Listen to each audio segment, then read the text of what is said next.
Love பண்ணணும்னு தோணுச்சு, எனக்கு லவ் பண்ணேன். என்னை விட எத்தனை வயசு பெரிய வருமா? 14 years டிஃப்ரெண்ட். யார் மீனா? மீனான்றது அது என்ன லவ் பண்ண பொண்ணு மேம் அது. Super choice. பொண்ணு வந்து இப்படி அவங்கள லவ் பண்ணுறேன்னு சொன்னால் நீங்கள் ஹெட் மாஸ்டர்கிட்ட போய் சொல்ல வேண்டியதானே இப்படி ஒரு பொண்ணு சொல்கிறான்னு.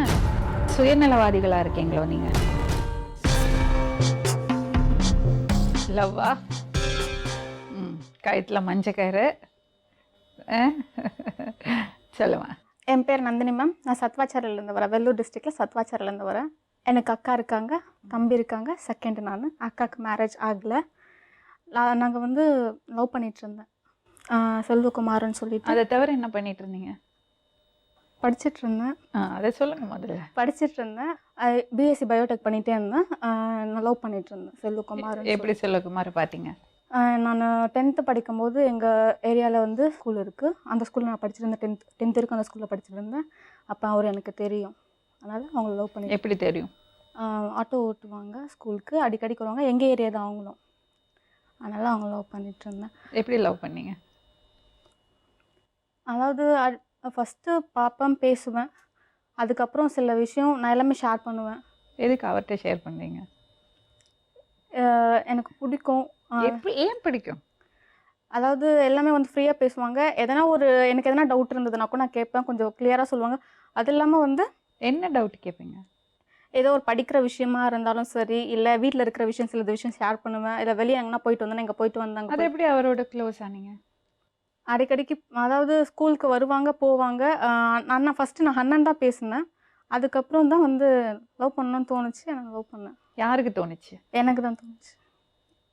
அவருக்கு என்ன வயசு? உன்னை விட எத்தனை வயசு பெரிய வருமா? 14 years டிஃப்ரென்ஸ். சரி. ஏன் இவர்கிட்ட ஷேர் பண்ணி? வீட்டில் ஏதாவது உங்களுக்கு பிரச்சனை இருந்ததா? இல்லை. அப்புறம் வீட்டில் இருக்கிறது உங்கள்கிட்ட ஷேர் பண்ணாமல் வெளியில் ஒருத்தர்கிட்ட போய் ஷேர் பண்ணுவீங்க? அப்படி இல்லை. எனக்கு அதாவது எந்த விஷயமா இருந்தாலும் சொல்லுவேன், எந்த விஷயம் இருந்தாலும் சொல்லுவேன். ஆக்சுவலாக வந்து ஒரு ஃப்ரெண்டாக, ஒரு அண்ணாவாக தான் நான் பழகினேன். திடீர்னு எனக்கு லவ் பண்ணணும்னு தோணுச்சு. இல்லைம்மா, ஒருத்தட்ட க்ளோஸ் ஆகணும்னா ஏதாவது ஒரு ரீசன் இருந்திருக்கணும். எல்லாமே க்ளோஸ் ஆக முடியாது. ஒன்றுலேன்னா ஒன்று அது ஏதாவது பிரச்சனை இல்லைன்னு காப்பாற்றிருக்கணும், இல்லை அவர் உன்னோட அண்ணன் மாதிரி இருக்கணும், ஏதோ ஒரு ரீசன் இருக்கணும். இல்லாமல் அவ்வளோ அட்டாச்மெண்ட் வராது. ஃபஸ்ட்டு வந்து நான் ஒரு 2 months 3 months எனக்கு ஃபஸ்ட்டு அண்ணா தான் நம்பர் வாங்கினதே. ஃபஸ்ட்டு அண்ணா உங்கள் நம்பர் கொடுங்கன்னு சொல்லிட்டு நம்பர். அதுக்கு ஏன் அண்ணா? யாரோ வராங்க, ஆட்டோ ஓட்டுறாங்க, அவர்கிட்ட போய் நம்பர் கொடுங்கன்னு நீ கேட்கறதுக்கு ஏதாவது ரீசன் இருந்திருக்கணும்மா. நான் லவ் பண்ணணும், எப்படின்னா இவங்களை கல்யாணம் பண்ணிக்கணும், எப்படின்னா இவங்க கூட நான் நல்லா இருக்கணும் அப்படின்ற தாட் தான் எனக்கு வந்துச்சு ஃபர்ஸ்ட். அப்புறம் இல்லை ஃபர்ஸ்ட் எனக்கு அந்த தாட் வந்துச்சு. ஏன் பார்த்த உடனே எனக்கு அந்த தாட் வந்துச்சு. ஏன் வந்துச்சுன்னு எனக்கு தெரியல. எப்படின்னா நான் மேரேஜ் பண்ணிக்கணும். ஏன்னா வந்து சில விஷயம் நான் ஃப்ரீயாக பேசும்போது நான் யார்கிட்டையுமே ஃப்ரீயாக பேசுனது கிடையாது. ஃபஸ்ட்டு அவங்கக்கிட்ட பேசுகிறோம். சரி, என்னோட லைஃப்லேயே இவங்களும் என் கூட வரணுன்றது வந்து எனக்கு அந்த மனசுக்குள்ளே இருந்துகிட்டே இருந்துச்சு. ஓகே நந்தினி, நீ ஒருத்தரை பார்த்து அப்படி ஃப்ரீயாக பேசணுன்னா அதுக்கு ஒரு வாய்ப்பு இருந்திருக்கணும்ல, அதுக்கு ஒரு ஆப்பர்ச்சுனிட்டி இருந்திருக்கணும்ல. ஆட்டோ ஓட்டிகிட்டு இருக்கார் அவர்கிட்ட பேசுறதுக்கான ஆப்பர்ச்சுனிட்டி உனக்கு எப்படி வந்தது? இல்லை, எனக்கு பார்த்தோன்னே பிடிச்சிச்சு. பிடிச்சோடனே எனக்கு எப்படியே இவங்களுக்கு கல்யாணம் பண்ணிக்கணும் அப்படின்னு அப்பயே நான் மைண்டில் ஃபிக்ஸ் பண்ணிட்டேன். அது எனக்கு அது வந்து ரீசன் சொல்ல தெரியல. பார்த்தோன்னே லவ் பண்ணணும்னு தோணுச்சு, கல்யாணமும் பண்ணிக்கணும்னு தோணுச்சு. அந்த அப்பத்துலேருந்து நான் ஸ்டாண்டர்டாக இருந்தேன். நீ எப்போ சொன்னேன் அவர்கிட்ட? அதை 2013ல். 13லன்னா உனக்கு அப்போ 16 வயசு. அதுக்கு என்ன சொன்னார் அவர்?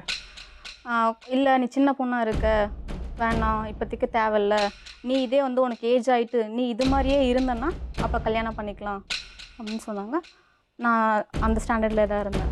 ஓகே, எங்கே பார்த்துப்பீங்க, எப்படி பார்த்துப்பீங்க, கொஞ்சம் விவரமாக சொல்லுங்கள். எங்கேயும் பார்க்க மாட்டோம். ஸ்கூலுக்கு அடிக்கடிக்கு வருவாங்க. ஸ்கூலில் அப்பப்போ தெருவுக்கு பசங்களை கூப்பிட்டு போகும்போது வருவாங்க. இல்லைனா ரோட்டில் எங்கே இருப்பாங்க, அப்போ மட்டும்தான் பார்ப்போம். இங்கே வான்னு எப்போவுமே சொன்னது கிடையாது. ஃபோனில் தான் பேசுவோம். எல்லாமே ஃபோனில் தான் பேசுவோம். என்னென்ன பேசுவீங்க? எல்லா விஷயமும் என்ன பண்ணுற, இது பண்ணுற, சாப்பிட்டியா, இது மாதிரிலாம் தான் பேசிகிட்டு இருப்போம். அப்புறம் நான் எங்கன்னா எங்கள் அப்பா எங்கன்னா வெளியே கூப்பிட்டு போனாங்கன்னா இங்கே கூப்பிட்டு போகிறாங்க, அங்கே கூப்பிட்டு போகிறாங்க, இதை போயிட்டு வரேன் அப்படி சொல்லுவேன். வீட்டில் எதனா விஷயங்கள் நடந்துச்சுன்னா அந்த விஷயம்லாம் சொல்லுவேன். அவங்க எதனா நடந்துச்சுன்னா அந்த விஷயம் சொல்லுவாங்க. அவங்க எங்கெங்கெல்லாம் போயிட்டு வந்தாங்க, எங்கன்னா வெளியே போயிட்டு வந்தாங்கன்னா அந்த விஷயங்கள் எல்லாமே சொல்லுவாங்க. சரி, உங்கள் வீட்டில் நடக்கிறது இப்போ இந்த பையனோட பழகிறது விஷயம் உங்கள் அக்காக்கோ யாருக்காவது தெரியுமா? ஆக்சுவலாக தெரியாது. ஒரு 2 years பேக்கில் தெரியும், அக்காவுக்கு தெரியும். அதுக்கப்புறம் வந்து எங்கள் மாமாவுக்கு தெரிய ஆரம்பிச்சிச்சு. அப்புறம் என்னை கேட்டாங்க, யாரை நீ, உன்னோட இதுவும் சரியில்லை, நீ யாரை லவ் பண்ணுற அப்படின்னு கேட்டாங்க. இது மாதிரி நான் அவங்க அண்ணா பேர், அவங்க அண்ணா பேர் தான் தெரியும். அதனால் அவங்களோட தம்பியை லவ் பண்ணுறேன் அப்படின்னு சொன்னேன். அவங்க வந்து ஒரு நாள் கோவிலில் கூப்பிட்டு பஞ்சாயத்து பண்ணாங்க. இது மாதிரி வேண்டாம்ப்பா அப்படின்னு சொல்லிட்டு பஞ்சாயத்து பண்ணாங்க. இவரும் வந்துட்டு இருந்தாங்க. நாங்கள் 3 பேர் போயிருந்தோம். பஞ்சாயத்து பண்ணாங்க. என்ன பண்ணாங்க? வேணாம்ப்பா இது மாதிரி லவ் பண்ணாத, விட்டுருப்பா, எங்கள் குடும்பம் கொஞ்சம் ஸ்டேட்டஸ் வேறு அப்படின்னு சொல்லிட்டு சொன்னாங்க. உங்கள் அப்பா என்ன பண்ணுறாரு? அப்பா ரியல் எஸ்டேட் வச்சுருக்காரு. அம்மா? அம்மா வந்து கவுன்சிலராக இருக்காங்க. வேணாம்ப்பா அப்படின்னு சொன்னாங்க.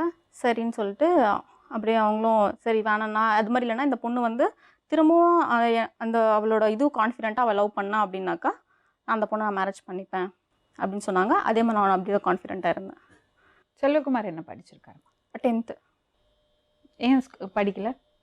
அவங்க அப்பத்துலேருந்தே குடும்பம் கொஞ்சம் கஷ்டம் அவங்களுக்கு. அது இல்லாமல் வந்து அப்பா படிக்க வைக்கல அவங்கள, அதனால் அப்படி இருந்தேன். சரி சொல்லுமா. அப்புறம் என்னாச்சு, ஆக்சுவலாக வந்து விஷயம் நாங்கள் இவங்க சென்னைக்கு கம்பெனியில் டிரைவர் வேலை பார்க்க வந்தாங்க. சரி நீ சென்னைக்கு போய்டுற, ரிஜிஸ்டர் பண்ணிக்கலாம், மேரேஜ் வேணால் அக்கா இருக்கா, ரிஜிஸ்டர் மட்டும் பண்ணிக்கலாம் அப்படின்னு சொல்லிட்டு ரிஜிஸ்டர் பண்ணலான்னு இருந்தோம். ரிஜிஸ்டர் பண்ணலான்ட்டு எங்கள் அவ்வளோ அவசரம் ரிஜிஸ்டர் பண்ணதுக்கு? ரிஜிஸ்டர் ஏன் பண்ணோம் அப்படின்னாக்கா வீட்டில் வந்து நாங்கள் ஏற்கனவே ரிஜிஸ்டர் பண்ணலாம், அதாவது விஷயம் தெரிய வந்துடும் எப்படியும், ஏன்னா தெரிய வர ஸ்டேஜில் இருந்தது. எங்கள் மாமா வந்து நான் ஃபோன் பேசுகிறது எப்படி சொல்கிறேன்ட்டு அவரும் பிளாக்மெயில் பண்ணிகிட்டே இருந்தார். இல்லை அப்பாட்ட சொல்ல போகிறேன் விஷயத்தெல்லாம் சொல்ல போகிறேன்னு சொல்லிட்டு. இவங்களும் சென்னைக்கு வரேன்னு சொல்லிட்டாங்க. ரிஜிஸ்டர் பண்ணணும், எனக்கு வந்து எனக்கு என்ன நம்பிக்கை இருக்குதுன்னு எங்கள் போதில் எனக்கு வந்து ரிஜிஸ்டர் பண்ணணும் அப்படின்னு சொல்லி சரி ரிஜிஸ்டர் சொன்னீங்களா? நான் சொன்னேன் ரிஜிஸ்டர் பண்ணலாம். சென்னைக்கு வந்தால் நம்பிக்கை இல்லையா? நம்பிக்கை இல்லைன்றது கிடையாது, எனக்கும் கொஞ்சம் கான்ஃபிடென்ட், நானும் தைரியமாக இருப்பேன் அப்படின்னு சொல்கிறதுனால நான் ரிஜிஸ்டர் பண்ணலாம் அப்படின்னு சொன்னேன். அப்புறம் என்னாச்சு, எங்கள் சர்க்கிளில் ஒரு அட்வொகேட் இருந்தாங்க. அந்த அட்வொகேட்க்கு விஷயம் போச்சு. இது மாதிரி வந்து இவங்க ஃப்ரெண்டு ஒருத்தர்கிட்ட சொன்னாங்க. அந்த ஃப்ரெண்டு வந்து அந்த அட்வொகேட் கிட்ட சொன்னாங்க. அந்த அட்வொகேட் என்ன பண்ணாங்க, அப்பாவுக்கு தெரிஞ்சவங்களா இருந்தாங்க. இது மாதிரி வந்து உங்கள் பொண்ணு இந்த மாதிரி ரிஜிஸ்டர் பண்ணுறதுக்கு வந்து கேட்டிருக்காங்க அப்படின்னு சொன்னாங்க. சரி ரிஜிஸ்டர் பண்ண வந்து கேட்டிருக்காங்கன்னு சொல்லிட்டு விஷயம் வீட்டுக்கு வந்துடுச்சு. அப்பா என்ன கூப்பிட்டு கேட்டாங்க, என்ன இது மாதிரிலாம் விஷயமா அப்படின்னு கேட்டாங்க. இல்லை அப்படின்னு சொன்னேன். இல்லைன்னு தான் சொன்னேன் ஃபஸ்ட்டு. அப்புறம் அவருக்கு ரொம்ப தெரிஞ்சிச்சு. ஆமாம் அப்படின்னு சொன்னேன். அப்புறம் காலேஜுக்கெலாம் போவாத, எது காலேஜுக்கெலாம் போகிற, தேவையில்லை அப்படின்னு சொன்னார். சரி அப்புறம் அவரும் கன்வின்ஸ் பண்ணி காலேஜுக்கு போயிட்டேன். சரின்னு சொல்லிட்டு அவரும் அனுப்பிட்டார். ரிஜிஸ்டர் பண்ணலான்ட்டு தான் நாங்கள் போனோம். ஆக்சுவலாக திரும்பவும் நாங்கள் ரிஜிஸ்டர் பண்ண தான் போனோம். இங்கே சோளிங்கர்னு சொல்லிட்டு ஒரு ஊர் இருக்குது, எங்கள் ஊரில் சோளிங்கர்னு சொல்லிட்டு, அங்கே ஒரு அட்வொகேட் வச்சு நாங்கள் ரிஜிஸ்டர் பண்ணலான்னு தான் போனோம். அங்கே அன்றைக்கி ரிஜிஸ்டர் பண்ண முடியாத ஒரு சூழ்நிலை வந்துச்சு. அந்த ரிஜிஸ்டர் பண்ண முடியாத ஒரு சூழ்நிலை வந்ததுனால, இல்லைங்க இன்றைக்கி ரிஜிஸ்டர் பண்ணுறது ஸ்டாப் ஆகிடுச்சு, மண்டே இதோட ரிஜிஸ்டர் பண்ண முடியும்னு சொல்லிட்டு நான் கல்யாணம் ஆகிடுச்சு ஒரு கோவிலில், அங்கேயே ஒரு கோவிலில் கல்யாணம் பண்ணிக்கிட்டோம். எப்போவாச்சும் அப்பா அம்மாட்ட பேசி பார்ப்போம், அதுக்கப்புறம் முடிவு எடுக்கலாம்னு அவர் சொல்லவே இல்லையா? ஆக்சுவலாக அவரோட இதுனாக்கா அவர் பார்க்குறவங்க தான் கல்யாணம் பண்ணிக்கணும்னு, அவர் ஸ்டேட்டஸ் பார்த்து தான் கல்யாணம் பண்ணுவார். யாருங்க உங்கள் அப்பா? எங்கள் அப்பா ஸ்டேட்டஸ் பார்த்து தான் கல்யாணம் பண்ணுவார். என்ன சொன்னாலும் அக்செப்ட் பண்ணவே மாட்டார். சரின்னு சொல்லிட்டு நாங்கள் ரிஜிஸ்டர் பண்ணலான்னு அன்றைக்கி அந்த ரிஜிஸ்டர் ஸ்டாப் ஆகிட்டுச்சு. கட்டினதும் என்னால் மறைக்க முடியாது வீட்டில். சரி இல்லை எடுக்க முடியாதுன்னு சொல்லிட்டு நாங்கள் போயிட்டோம், சென்னைக்கு போயிட்டோம். சென்னையில் வந்து முடிச்சுருன்னு சொல்லிவிட்டு அவங்க ஃப்ரெண்டு வீட்டில் இருந்தோம். அதாவது தேர்ஸ்டே அவங்க வீட்டுக்கு போனோம். ஃப்ரைடேவும் எந்த ப்ராப்ளமும் இல்லை. சாட்டர்டே வந்து கால் பண்ணோம், அட்வொகேட்க்கு கால் பண்ணோம். அட்வொகேட்க்கு கால் பண்ணி இது மாதிரி வந்து மண்டே வர சொல்லியிருக்கீங்களே, எப்போ வரட்டும்னு கேட்கும்போது, இல்லைப்பா இங்கே ரொம்ப பிரச்சனையாக இருக்குது, ஸ்டேஷனில் தான் நான் 2 நாளாக இருக்கேன் அப்படின்னு சொல்லிட்டு அவங்களோட நம்பரை ட்ரேஸ் அவுட் பண்ணிட்டுருக்காங்க. அதை நாங்கள் அன்றைக்கி 6:00க்கெலாம் கால் பண்ணோம் இன்றைக்கி அப்படின்னு சொல்லிட்டு அந்த அன்றைக்கி போகணும்ல வெளியே, அன்னிலேருந்து யாருக்கெல்லாம் கால் பண்ணணும்னு சொல்லிவிட்டு அவங்க நம்பர் எல்லாத்தையும் ட்ரேஸ் பண்ணிவிட்டு இந்த வக்கீல் தான் இங்கே இருக்கார், சோளிங்கரில் இருக்கிறாரு அப்படின்னு சொல்லிட்டு கண்டுபிடிச்சி அவர்கிட்ட அவர் எங்கே இருக்காருன்னு அவர் கூட்டின்னு வந்து ஸ்டேஷனுக்கு வர வச்சு, இல்லைப்பா விஷயம் தெரிஞ்சிடுச்சுப்பா அப்படின்னு சொல்லிட்டு அவர் எங்ககிட்ட நீங்கள் சொன்னார். சொல்லிவிட்டு நாங்கள் என்ன பண்ணோம், சரி எப்படி இருந்தாலும் இங்கே வந்துடுவாங்க, டவர் காட்டிடுச்சு முடிச்சிருன்னு சொல்லிட்டு, டவர் காட்டிடுச்சு எப்படி இருந்தாலும் இங்கே வருவாங்கன்னு சொல்லிட்டு அன்றைக்கி நல்லா சாட்டர்டே நைட்டு வரைக்கும் நாங்கள் எங்களால் முடியல. அப்புறம் எங்கே இருக்குதுன்னு தெரியல. சண்டே என்ன பண்ணோம், கமிஷனர் ஆஃபீஸ் போனோம், சென்னை கமிஷனர் ஆஃபீஸ்க்கு. அவங்க என்ன சொன்னாங்க, இங்கே வந்து நீங்கள் வெள்ளூர்லேருந்து வரீங்க, இது லிமிட் கிடையாது உங்களுக்கு, வெள்ளூர்லேருந்து வந்ததுனால உங்களுக்கு இந்த லிமிட் கிடையாது, அதனால் வந்து நீங்கள் கல்யாணம் பண்ணிக்கணும் ஒரு ஐடென்டிஃபிகேஷனும் இல்லை, ஏன்னா நீங்கள் ரிஜிஸ்டரும் பண்ணலை. ஆக்சுவலாக ஒரு ரிஜிஸ்டர் பண்ணணும் ஒப்பந்தம்னு சொல்லிட்டு ஒரு இது எங்களுக்கு கொடுத்தாங்க, அவங்களோட பத்திரத்தில் டைப் பண்ணி கொடுத்தாங்க, ஜெராக்ஸ் இருக்குது, அது கொடுத்தாங்க. அப்புறம் என்ன ஆச்சு, திரும்பவும் அவர் அந்த கமிஷனர் ஆஃபீஸில் இருக்கிறவங்க நீங்கள் எந்த அட்வொகேட்டை வச்சிங்க, அந்த அட்வொகேட்டை உங்களை ஏமாத்துறாங்கன்னு சொன்னாங்க. அப்பயும் நாங்கள் நம்பலை. அப்புறம் அந்த அட்வொகேட்க்கு கால் பண்ணோம், இருங்க நாங்கள் வரோம், நீங்கள் அங்கேயே இருங்க, இது மாதிரி விஷயம் சொன்னாங்க, கமிஷனர் ஆஃபீஸ்க்கு வந்துட்டோம், ஏன்ப்பா அங்கெல்லாம் நீங்கள் போனீங்க, இருப்பா நாங்கள் வரோன்னு சொல்லிட்டு அந்த அட்வொகேட் அங்கேயே வந்தாங்க. வந்துட்டு எங்கள் அப்பா வச்ச அட்வொகேட் இருக்காங்க, அவங்களும் அங்கே வந்தாங்க, அந்த அட்வொகேட்டும் வந்தாங்க. 2 அட்வொகேட்டும் என்ன பண்ணாங்க, எஸ்பி ஆஃபீஸ், வெள்ளூர் எஸ்பி ஆஃபீஸ்க்கு லெட்டர் ஒன்று எழுதணும்னு சொல்லிட்டு அந்த லெட்டரை எழுதுனாங்க. அந்த லெட்டர் வந்து அங்கே போஸ்ட் பண்ண முடியாத அளவுக்கு ஸ்டாப் பண்ணிட்டாங்க. அப்புறம் டைம் ஆகிடுச்சு, சாப்பிட்லான்னு சொல்லிட்டு இங்கே சென்னையிலேருந்து வெள்ளூருக்கு போகிற வேலை ஹோட்டல் சொல்லிட்டு ஒரு ஹோட்டல் இருக்குது, அந்த ஹோட்டலில் கரெக்ட் பண்ணிட்டாங்க.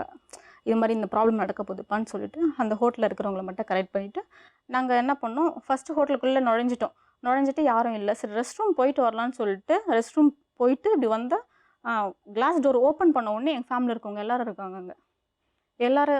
எல்லோரும் வந்துட்டு அப்புறம் கன்வின்ஸ் பண்ண ஆரம்பித்தாங்க. அப்புறம் கூப்பிட்டு போகிறாங்கன்ற விஷயம் எனக்கு தெரிஞ்சிச்சு, வக்கீல் தான் சொன்னார்ன்ற விஷயம் எங்களுக்கு தெரிஞ்சிடுச்சு. சரி இந்த விஷயம்லாம் தெரிஞ்ச உடனே அங்கே ஒரு எஸ்ஐ ஒருத்தர் இருந்தாங்க, எஸ்ஐயும் கரெக்ட் பண்ணிட்டாங்க, சத்வாச்சாரி எஸ்ஐன்னு சொல்லிட்டு எங்கள் ரிலேட்டிவ் ஒரு எஸ்ஐ, அங்கே ஒரு எஸ்ஐ ஒர்க் பண்ணிட்டு இருந்தார், அந்த எஸ்ஐயும் கூட வந்துட்டு இருந்தாங்க. 2 பக்கமும் ஆள் வச்சாங்க. இந்த பக்கம் சென்னை சைடு இந்த ஹைவே வர வழியிலையும், அந்த பக்கம் வெள்ளூர்லேருந்து அந்த பக்கம் வர நடுவில் ஹைவே ஹோட்டலு, அங்கே ஆள் வச்சாங்க. எல்லாருமே வந்தாங்க, காரில் எல்லாம் பேசிக்கிட்டே இருந்தாங்க. சரிப்பா இது மாதிரி ஆயிடுச்சு, நீ தான் என் மரும்புள்ள, நாளைக்கு வந்து எல்லாம் வந்து பேசிக்கலாம்ப்பா, பேசி தீர்த்துக்கலாம்ப்பா, எனக்கு பெரிய பொண்ணு இருக்கிறாப்பா அப்படின்னு சொல்லிட்டு கன்வின்ஸ் பண்ணாங்க. கன்வின்ஸ் பண்ணி என்னை கூப்பிட்டு போயிட்டு ஹோட்டல் இருந்தது போகிற வழியில் சாப்பிட்டேன்னா, அக்கா இருக்காம்மா, எங்கள் ரிலேட்டிவ்ஸ் எல்லாமே என்கிட்ட வந்தாங்க. அதை என்னை கூப்பிட்டு வந்துட்டாங்க. அப்படியே அக்கா இருக்காம்மா, காலில் இருக்கிற மெட்டி மட்டும் கட்டிடுமா, பார்த்தனா கஷ்டப்படுவா அப்படின்னு சொன்னாங்க. சரி மெட்டி மட்டும் கட்டிட்டேன். மறுநாள் என்ன ஆச்சுனாக்கா, ஆக்சுவலாக எங்களுக்கு ஒரு 2 ப்ராப்ளம் இருக்குது. என்ன ப்ராப்ளம்னா, ஏற்கனவே ஒரு பொண்ணு இவங்கள தான் லவ் பண்ணுவேன், இவங்கள தான் கல்யாணம் பண்ணிப்பேன் அப்படின்னு சொல்லிட்டு ஒரு பொண்ணு டார்ச்சர் பண்ணிகிட்டே இருந்தது. எங்கள் ஸ்ட்ரீட்க்கும் 2 ஸ்ட்ரீட் தள்ளி டார்ச்சர் பண்ணிகிட்டே இருந்தது. அந்த பொண்ணு என்ன பண்ணுச்சு, இல்லை நான் இவனை தான் கல்யாணம் பண்ணிப்பேன்னு சொல்லிட்டு அந்த பொண்ணு என்ன பண்ணுச்சு, ஸ்டேஷனில் கம்ப்ளைண்ட் கொடுத்துச்சு. என்னை வந்து 5 பேரை வந்து என்னை இவங்களோட ஒரு 5 பேர் 4 பேர் வந்து எனக்கு கூப்பிட்டு போயிட்டாங்க, கடத்திட்டு போயிட்டாங்க அப்படின்னு சொல்லிட்டு இந்த பொண்ணு கேஸ் கொடுத்துச்சு. அதாவது கம்ப்ளைண்ட் கொடுத்தது. சரி அந்த பொண்ணை விசாரிக்கணும்னு சொல்லிட்டு அந்த பொண்ணை கூப்பிட்டு வந்து எல்லோரும் எங்கம்மா கூப்பிட்டு போனாங்க, என்ன பண்ணாங்க ரோட்டில் அங்கே இருந்தால் எல்லாம் தெரிஞ்சிடும். அந்த பொண்ணு கொஞ்சம் ஸ்டாப் பண்ணி பேசுவேன். எல்லாம் பொய்ன்னு தெரிஞ்சு அந்த பொண்ணு என்ன பண்ணுச்சு, அன்றைக்கி நைட்டு எல்லா பிரச்சனையும் முடிஞ்சு அந்த பொண்ணுக்கிட்ட எல்லாத்தையும் எழுதி வாங்கி அனுப்பிக்கிட்டு அன்றைக்கி நைட் என்ன பண்ணுச்சு, 1 மணிக்கு நைட்டு அவங்க வீட்டில் வந்து அதுவாக தாலி கட்டிட்டு வந்து நின்றுச்சு. இது மாதிரி இவங்க வந்து கல்யாணம் பண்ணிக்கிட்டாங்க. ஏன் ஸ்டேஷனில் சொல்லலை. அந்த இடத்துல இவங்க கால் பண்ணாங்க, ஸ்டேஷனுக்கே கால் பண்ணாங்க. ஸ்டேஷன்லேருந்து பிசி எஸ்ஐங்கெல்லாம் வந்தாங்க, நைட்டே வந்தாங்க. வீடு கூட தெரியல, எல்லோரும் வீட்டில் முன்னாடி இருக்கிறவங்க வீட்டெல்லாம் தட்டிட்டு இது மாதிரி அவங்க செல்வம் அவங்க எங்கே இருக்கிறாங்க அப்படின்னு சொல்லிட்டு அந்த பொண்ணு வந்து நிற்குது. இப்போ வந்து அப்பா ஒத்துக்காததுக்கு காரணம் வந்து, இப்போ நான் இந்த மாதிரி பிரச்சனை இருக்கிறதுலையும் கடன் பிரச்சனை இருக்கிறதுனால தான் நான் ஒத்துக்க மாட்டேன். எங்கள் அட்வொகேட் வச்சாலும் அட்வொகேட்டெல்லாம் வந்து அவங்க காசு கொடுத்து பிளாக் பண்ணிடுறாங்க. சரி அதுக்கப்புறம் என்னாச்சு, அப்பா அம்மாலாம் எப்படி நடந்துக்கிட்டாங்க? அவங்க என்ன சொல்கிறாங்க, இனி அவனை நினைக்கக்கூடாது, இனி அவனுக்கு தேவையே கிடையாது, உனக்கு இனி அவனை நினச்சினா அவனுக்கு அவ்வளோதான், அப்புறம் அவனை இல்லாத இடம் மாதிரி ஆக்கிடுவேன் நான், அவன்கிட்ட நீ பேசக்கூடாது. அன்றைக்கி மறுநாள், அதாவது அன்றைக்கி மெட்டி கட்டிட்டாங்க, மறுநாள் வந்து அந்த பொண்ணு டேரெக்டாக வீட்டுக்கு வந்துடுச்சு. அப்புறம் எங்கள் அப்பா கோவம் வந்துடுச்சு. அப்புறம் அந்த கோவத்தில் என்ன பண்ணார், இருக்கிற தாலியே கட்டிட்டார். அவர் கட்டிட்டு நான் என்ன பண்ணேன், சரி இவங்க எப்படியும் அப்பா வந்து ஒத்துக்க மாட்டார், திரும்பவும் எல்லாருக்கும் தெரிஞ்சு போயிடுச்சு, நம்மளோட லைஃப் இதுதான் அப்படின்னு சொல்லிட்டு நான் என்ன பண்ணேன், அன்றைக்கி 7:10க்கு நான் வீட்டிலேருந்து வந்துட்டேன். அப்புறம் நாங்கள் நேராக வந்து அங்கே ஆற்காட்டில் ஒரு கோவிலில் வந்து கல்யாணம் பண்ணிவிட்டு ஆரணிக்கு போயிட்டோம். அங்கே வந்து என்ன பண்ணாங்க, அங்கே ரிஜிஸ்டர் பண்ணலான்னு போகும்போது ரிஜிஸ்டர் ஸ்டாப் ஆயிடுச்சு. ஏன் ரிஜிஸ்டர் ஸ்டாப் ஆயிடுச்சுன்னு கேட்கும்போது பொண்ணு மென்டலுன்னு சொல்லிட்டு எங்களுக்கு அப்பா வந்து ப்ரொடியூஸ் பண்ணார். இவங்க வாங்கிட்டு இருக்கிற சர்டிஃபிகேட்ஸ் வந்து அங்கே ப்ரொடியூஸ் பண்ணாங்க, ஃபேக்ஸ் அனுப்பிட்டாங்க, எல்லா இடத்துக்கும் ஃபேக்ஸ் அனுப்பிட்டாங்க, எங்கேயுமே ரிஜிஸ்டர் பண்ண முடியாது அப்படின்னு சொல்லிட்டு திரும்பவும் என்ன பண்ணாங்க, பொண்ணு மென்டல்னு சொல்லிட்டு கோர்ட்டில் வந்து எங்களை சர்டிஃபிகேட்லாம் எடுத்து ப்ரொடியூஸ் பண்ணாங்க. இல்லை இது வந்து மென்டல் இல்லைன்னு சொல்லிட்டு தள்ளுபடி பண்ணாங்க. இது வரைக்கும் நடந்தது.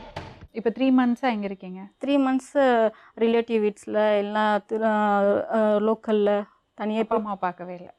பேசினாங்க ஒரு நாள் இடையில நான் பேசினேன். அதாவது அவர் எப்படின்னா, உனக்கு போலீஸ் கூப்பிட்டு டார்ச்சர் பண்ணிகிட்டே இருப்பேன், என் பொண்ணை நான் பார்க்கணும், நான் பெட்டிஷன் போட்டுகிட்டே இருப்பேன், நீ ஏன் என்னை வந்து பார்க்குறியா, இல்லை நான் போலீஸ் உன்னை தேடுற மாதிரி வந்துடும், எந்த அட்வொகேட் பார்த்தாலும் அவங்களுக்கு அமௌண்ட்டு கொடுத்து அவங்களை ஸ்டாப் பண்ணுறேன். இப்போ உங்கள் கல்யாணம் நடக்கலை, ரெஜிஸ்ட்ரேஷன் நடக்கலை? இல்லை நடக்கலை. இப்போ எதுக்கு எங்களை தேடி வந்திருக்கீங்க? எங்களுக்கு வந்து இப்போது எந்த அட்வொகேட் கொடுத்தாலும் எங்களுக்கு வந்து இப்போ ஸ்டாப் பண்ணிடுறாங்க.